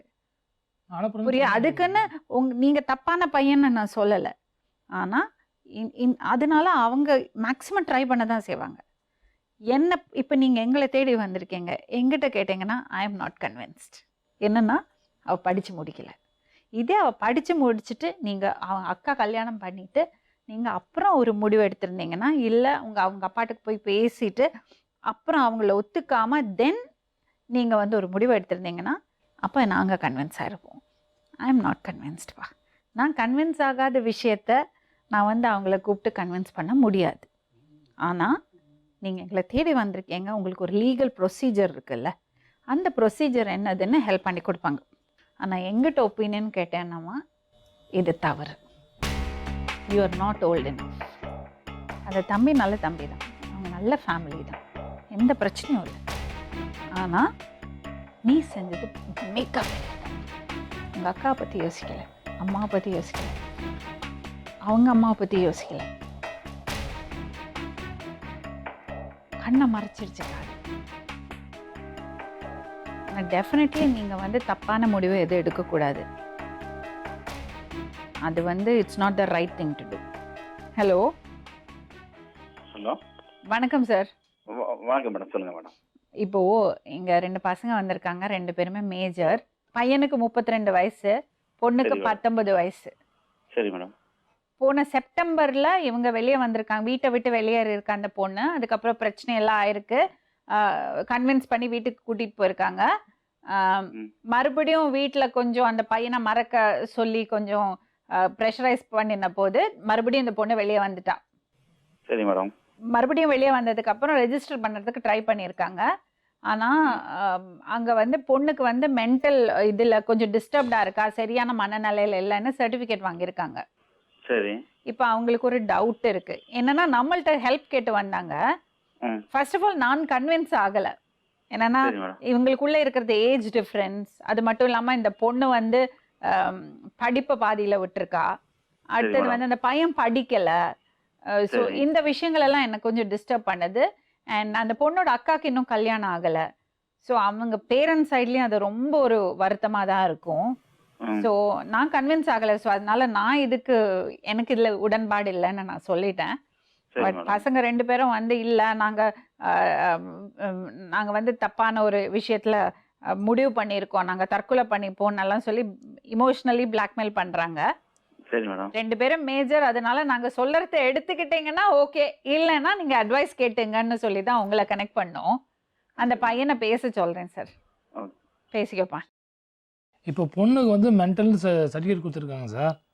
அதை வந்து வெள்ளூர் கோர்ட்டில் ப்ரொடியூஸ் பண்ணாங்க. நாங்கள் இதில் வக்கீல் வச்சு அது இல்லைன்ட்டு அந்த கேஸ் தள்ளுபடி ஆகிடுச்சு. ஆனால் இப்போ அவங்க விடாமல் வந்து ஹைகோர்ட்டில் போட்டிருக்காங்க திருப்பி. சரி. இப்போ எங்களுக்கு ரிஜிஸ்டர் பண்ணணும் சார். நாங்கள் இது வந்து கண்டிப்பாக ரிஜிஸ்டர் பண்ணி தான் பண்ணணும்னு சொல்லியிருக்காங்களா? இல்லை சார், எங்கள் சேஃப்க்கு நான் முதல்ல ரிஜிஸ்டர் பண்ணணுன்றேன் சார். வேற ஒன்றும் உங்கள் சேஃப்டிக்காக ரிஜிஸ்டர் பண்ணணும்னு சொல்கிறீங்க? ஆமாம் சார். சார், இப்போ வந்து ரிஜிஸ்டர் மேரேஜ் பண்ணணுங்கிறது அவசியம் கிடையாது. உங்கள் அபிஷியல் பர்பஸ்க்காக நீங்கள் ஏதாவது ஃபாரின் போகணும் அப்படிங்கிறது மட்டும்தான் ரிஜிஸ்ட்ரேஷன் பண்ணணுங்கிறது. மற்றபடி நீங்கள் குடும்பம் நடத்தி ஹஸ்பண்ட் ஒய்ஃபாக இருந்தீங்கனாலே அது மேரேஜாக கன்சிடர் பண்ணிடுவாங்க. இல்லை சார், இப்போ வந்து தாலி கட்டினாலுமே மேரேஜ் தான். இப்போ அவங்க அப்பா என்ன பண்ணுறாருன்னா எந்த எவிடன்ஸும் கிடையாது அப்படின்ட்டு பிரச்சனை இன்னைக்கு வரைக்கும் பிரச்சனை பண்ணின்னு தான் இருக்காரு. பொண்ணு எப்படியாவது கூட்டு போகணும்னு பார்த்துன்னு தான் ஒரு ப்ராப்ளம் பண்ணின்னு இருக்காரு. சரி. அது ரிஜிஸ்டர் பண்ணால் மட்டும்தான் நாங்கள் வந்து இந்த ப்ராப்ளத்தை சால்வ் பண்ண முடியும். அந்த பொண்ணு நான் நாளைக்கு வந்து காலேஜ் சேர்த்து படிக்க வைக்க முடியும். ஓகே. அந்த ஒரு காரணத்துக்கோசம் மட்டும் தான் ரிஜிஸ்ட்ரேஷன் நாங்கள் வரோம். அவர் ரிஜிஸ்டர் பண்ணுற வரைக்கும் அவர் கம்முன்னு இருக்க மாட்டார். நீங்கள் வந்து 2 பேருமே தனியாக குடும்பம் நடத்தி ஹஸ்பண்ட் அண்ட் ஒய்ஃபாக இருந்தீங்க, அதுக்கு வந்து போதுமான சாட்சிகள் இருந்தால் ஒரு கோயிலில் போய் தாலி கட்டினாலோ இல்லை நீங்கள் தாலி கட்டுற மாதிரி எவிடன்ஸ் இருந்தாலோ கூட 4 பேர் இவங்க தாலி கட்டுறதை நாங்கள் பார்த்தோன்னு சொன்னாலுமே அது மேரேஜாகவே கன்சிடர் பண்ணிவிடுவோம். அது அவங்க ஒத்துக்க மாட்டேங்கிறாங்களா சார்? அவங்க ஒத்துக்கிட மாட்டாங்கன்னா நீங்கள் அப்படி அதாவது இது மேரேஜே இல்லைங்கிறது வந்து ப்ரூவ் பண்ணுறது நீங்கள் வந்து ஹஸ்பண்ட் அண்ட் ஒய்ஃப் மட்டும்தான் இது ப்ரூவ் பண்ண முடியும். மற்றவங்க வந்து இது மேரேஜே இல்லைன்னு சொல்லி கேஸ் போட முடியாது, எந்த வழக்குமே தொடர முடியாது. இப்போ அதுதான் சார். இப்போ நான் எதுனா ஒரு லாயர் வைக்கிறேன் அப்படின்னாலும் அவங்க அப்பா போய் அந்த லாயரில் பிளாக் பண்ணுறாரு. அதனால் இப்போ எந்த லாயருமே எங்களால் வைக்க முடியல. இப்போ ஒரு லாயர் நாங்கள் வச்சோம், அந்த கோர்ட்டில் இது ஆயிடுச்சு, தள்ளுபடி ஆயிடுச்சு. இப்போ அந்த சர்டிஃபிகேட் கூட எங்களால் வாங்க முடியல. ஓகே. அதை வச்சு அந்த லாயரும் பிளாக் பண்ணுறாங்க. அவங்க வந்து எவ்வளோ கன்வின்ஸ் பண்ணுறாங்க, வந்து கன்வின்ஸ் பண்ணி எந்த லாயரை வந்து ஸ்டெப் எடுக்கணும் பண்ணிடுறாங்க. இப்போ நீங்கள் வந்து ஹஸ்பண்ட் ஒய்ஃப் தான், இப்போதைக்கு வரத்தை பொறுத்தவரையில் நீங்கள் ஹஸ்பண்ட் ஒய்ஃப் தான். நீங்கள் வந்து மேரேஜ் பண்ணதுக்கு வந்து ஊர் தலைவர்கிட்ட ஒரு லெட்டர் வாங்கியிருக்கீங்க, ஊர் மக்கள்லாம் வந்து பண்ணியிருக்காங்க, அப்படிங்கிறதுனால மேரேஜ் தான். அது வந்து திருமணத்தை யாருமே இல்லைன்னு சொல்ல முடியாது. இல்லை சார், ஊர் பெரியவங்க கிட்ட நாங்கள் பண்ணல, நாங்கள் கோயிலில் தான் போய் கட்டிட்டு வரணும். கோயிலில் போய் தாலி கட்டினதுக்கு வந்து அந்த கோயிலில் ஏதாவது அந்த சீட்டு எதுவும் வாங்கியிருக்கீங்களா? இல்லை சார், அது தரமாட்டேன்னு சொல்லிட்டாங்க. இல்லை ஃபோட்டோஸ் இருக்குதா? ஃபோட்டோஸ் இருக்கு. இப்போ வந்து நீங்க 2 பேருமே போட்டோ இருந்தீங்கன்னா நீங்க 2 பேரும் தான் கல்யாணம் நடந்தா நீங்க தான் உறுதிப்படுத்தணும். அது வந்து இப்போ வந்து உங்க ஒய்ஃப் வந்து நான் கல்யாணமே பண்ணல அப்படின்னா தான் அந்த திருமணம் இல்லாத நிலைக்கு போகும். இப்போ 2 பேருமே நீங்க திருமணத்தை ஒத்துக்கிட்டீங்கன்னா அது கண்டிப்பாக திருமணம் தான். இப்போ அவங்க பண்றதுனா ஒரு விஷயம், ரெஜிஸ்டர் ஆகலன்னு எல்லா ஸ்டேஷன்லயும் கம்ப்ளைண்ட் பண்றாங்க. பொண்ணு காணாம போயிடுச்சு, எல்லா ஸ்டேஷன்லயும் ஏதோ 3 ஸ்டேஷன் ஆயிடுச்சு. அதாவது பொண்ணு 18 வயசுக்கு மேல வந்துன்னா யாருமே திருமணம் பண்ணலாம். இதை வந்து நீங்க வந்து எந்த காவல் நிலையத்துல உங்களை கூடுறாங்களோ அந்த காவல் நிலையத்துல போய் தகுந்த ஆதாரத்தோட பொண்ணுக்கு வயது 18 வயது நிரம்பிட்டு அப்படின்னு சொன்னாச்சுன்னா திருமணம் சட்டப்படி செல்லத்தக்கது தான். சரிங்க சார், அது ப்ராப்ளம் இல்லை சார். இப்போ அவங்க வந்து எங்களை திருப்பி நாங்கள் வந்து கொஞ்சம் தள்ளி இருக்கணும் அப்படின்ற மாதிரி ஸ்டேஷன் எங்களுக்கு எந்த பிரச்சனையும் கொடுக்கக்கூடாதுன்றது தான் நாங்கள் அதனால தான் ரிஜிஸ்டர். இப்போ ஸ்டேஷன்லேயே கேட்குறாங்க, உங்களுக்கு கல்யாணம் ஆச்சு என்ன ப்ரூஃப் இருக்குது, கோயில் ரசீது இருக்கா, இல்லை ரெஜிஸ்டர் பண்ணியிருக்கீங்களா அப்படின்னு கேட்குறாங்க ஸ்டேஷனில். இப்போ நாங்கள் அதுக்கோசம் மட்டுமே தான் நாங்கள் பண்ணி தான் ஆகணும். இப்போ உங்களால எந்த இடத்துலையுமே இது பண்ண முடியலன்னா அவங்க என்ன பண்ணிருக்காங்க, மென்டல்னு சொல்லிட்டு எல்லா ரிஜிஸ்டர்ஸுக்கும் ஃபேக்ஸ் அமைச்சிருக்காங்க. அதனால எங்கேயும் பண்ண முடியல. நாங்கள் 2 இடத்துல 3 இடத்துல ட்ரை பண்ணி பார்த்துட்டோம். நீங்க அப்படி இல்லாத பட்சத்துல நீங்க என்ன பண்ணுவீங்கன்னா ஒரு நோட்டரி அட்வொகேட் முன்னால போய் நீங்க வந்து திருமணத்தை உறுதிப்படுத்தணும். நாங்க வந்து திருமணம் செஞ்சு கொண்டோம்னு சொல்லி ஒரு உறுதி பத்திரம் எழுதி கொடுத்தீங்கன்னா அதுவும் திருமணமாக ஏற்றுக்கொள்ளப்படும். அது இருக்கு சார், அதையும் ஏற்றுக்க மாட்டேன்றாங்களே சார். அந்த மாதிரி ஒரு லாயர் எழுதி கொடுத்து நாங்கள் கையெழுத்து போட்டு வாங்கி வச்சிருக்கோம். ஓகே. ஆனா அதையும் ஏத்துக்க மாட்டேறாங்க ஸ்டேஷன்ல. இவங்க அப்பா வந்து பாலிடிக்ஸ் இதனால ஒரே நிமிஷம், காவல் நிலையத்துல வந்து திருமணம் நடந்ததா நடக்கலையாங்கிறது தீர்மானிக்கக்கூடிய காவல் நிலையம் அல்ல, நீதிமன்றம் மட்டும்தான் திருமணம் நடந்தா நடக்கலையான்னு தீர்மானிக்கக்கூடியது. இப்போ நான் அதை வச்சுதான் சார் இவங்க ஒவ்வொரு டைம் கொடுத்து நாங்கள் திருப்பி ஸ்டேஷனாக சுத்த முடியல. இது ஒன்று இருந்துச்சுன்னா நான் வந்து இருக்க இடத்த விட்டு உங்க தள்ளி போய் கொஞ்சம் ஃப்ரீயா இருப்போம். இப்போ இந்த ரிஜிஸ்டர் இல்லைன்றதுக்கோசம் ஒரே காரணத்துக்கோசம் எங்களை திருப்பி இந்த 4 மாதம் 5 மாதம் அதே யாராவது ஸ்டேஷன் நீங்க வந்து ஹைகோர்ட்ல ஒரு ரிட் பெட்டிஷன் ஃபைல் பண்ணி நாங்க 2 பேரும் ஹஸ்பண்ட் ஒய்ஃப் தான் சொல்லி ஒரு மனு தாக்கல் பண்ண அதன் மூலமாவே நீங்க வந்து திருமணம் செஞ்சுக்கலாம்னு நீதிபதியை உத்தரவிட்டுருவாங்களே. அதை பண்றதுக்கு தான் சார் எங்களுக்கு ஆள் இல்லாம தான் சார் இங்க வந்தோம். அந்த மாதிரி பண்ணி லாயர் நம்ம ஸ்ட்ரெயிட்டா ஹைகோர்ட் போக முடியாது, அதுக்கும் ப்ரொசீஜர் இருக்கு. அது என்னன்னு தெரியாம நம்ம எதுவும் போக முடியாதுக்கோசம் நான் இங்க வந்தோம். இப்போ இந்த மனு தாக்கல் பண்ணறதுக்கு அவங்க டைரக்டா போய் பண்ணலாமா மிஸ்டர் சரவணன்? கண்டிப்பா டைரக்டாவே பண்ணலாம் மேடம். அப்ப நாளைக்கு பண்ணலாம், இல்ல சட்டக்கட்சி உதவி கூட வச்சு பண்ணலாம். ஓகே, ஹைகோர்ட்ல அவங்க டைரக்டா போய் பண்ணிக்கலாம். தாராளமா பண்ணலாம் மேடம். ஓகே ஃபைன், நான் அப்படி சொல்லி அனுப்புறோம் sir. Okay, thank you. Thank you very much. நீங்க டைரக்டாவே ஹைகோர்ட்ல போய் பண்ணலாம் தம்பி. கையில தேவையான பேப்பர்ஸ் எல்லாம் எடுத்துங்க, டைரக்டா போய் பண்ணீங்க. ஓகே, உறுதியா இருக்கியா? சரி, கிளம்புங்க.